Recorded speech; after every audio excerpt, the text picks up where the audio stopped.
O estudo do Sebrae aponta que 80% das empresas fecham nos 2 primeiros anos de vida. E uma das principais causas é a falta de gestão.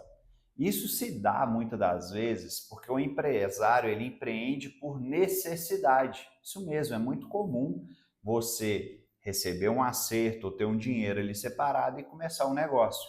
E aí, muitas das vezes, a gente sabe só sobre o negócio. Exemplo, às vezes eu estou montando uma loja de açaí, eu sei aonde que eu compro o açaí, eu sei montar o açaí e vender.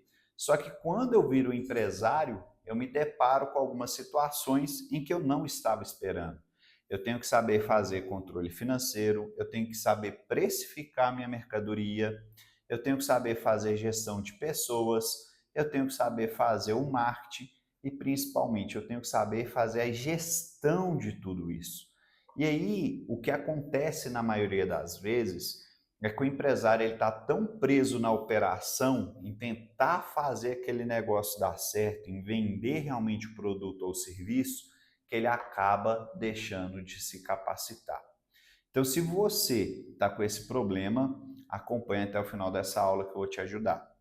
Bom, meu nome é Rodrigo César, eu já tive várias empresas e, o mais importante, eu já quebrei várias empresas. E por que quebrar uma empresa é muito importante?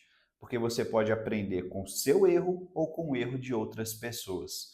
Então, eu vou te falar o que aconteceu comigo e o que eu aprendi em cada caso nessa minha jornada empreendedora.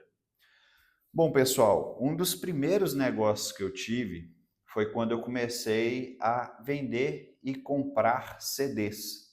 Realmente, pessoal, naquela época era comum, né? Talvez você mais novo não saiba, mas antigamente a gente tinha os CDs, eram como se fossem mini discozinhos que a gente colocava para escutar música.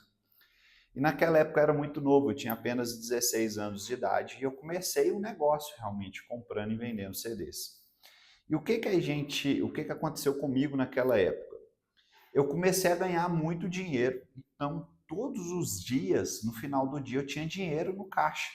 Eu comecei a ver aquele valor e achava que aquele valor que estava caindo era o meu dinheiro, não era o dinheiro da empresa. E ali eu aprendi um dos grandes segredos que muitas das vezes o empresário peca e peca muito em entender que mesmo você como empresário tem que ter um salário. Naquela época, o que aconteceu comigo foi que, como eu não tinha um salário pré-determinado, todos os dias eu tirava o dinheiro do caixa e parte eu reinvestia, mas parte eu gastava. E como eu não tinha um controle para entender realmente quanto que era meu lucro, eu estava gastando o dinheiro do meu estoque. Então chegou um certo momento em que eu estava comendo tanto meu estoque, eu não estava entendendo realmente para onde que eu estava indo.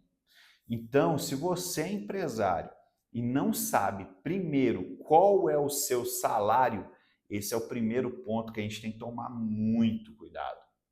O segundo ponto que eu aprendi nessa minha jornada como empreendedor é que um dos principais princípios da contabilidade é que você não pode misturar o patrimônio da pessoa física com o patrimônio da pessoa jurídica.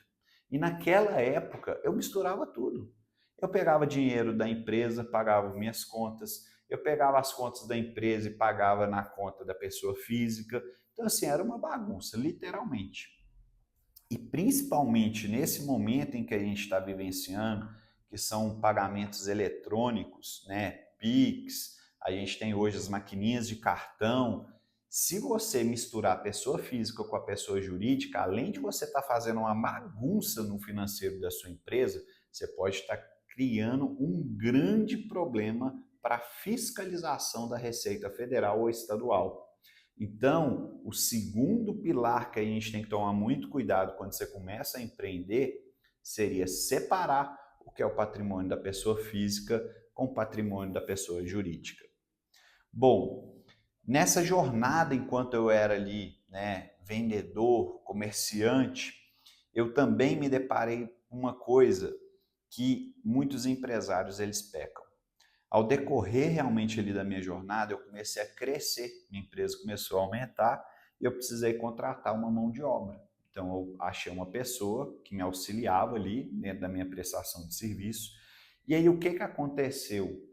Como eu demorei para contratar essa pessoa, eu comecei a fazer tudo, fazia tudo, fazia tudo, e aí eu já estava super sobrecarregado.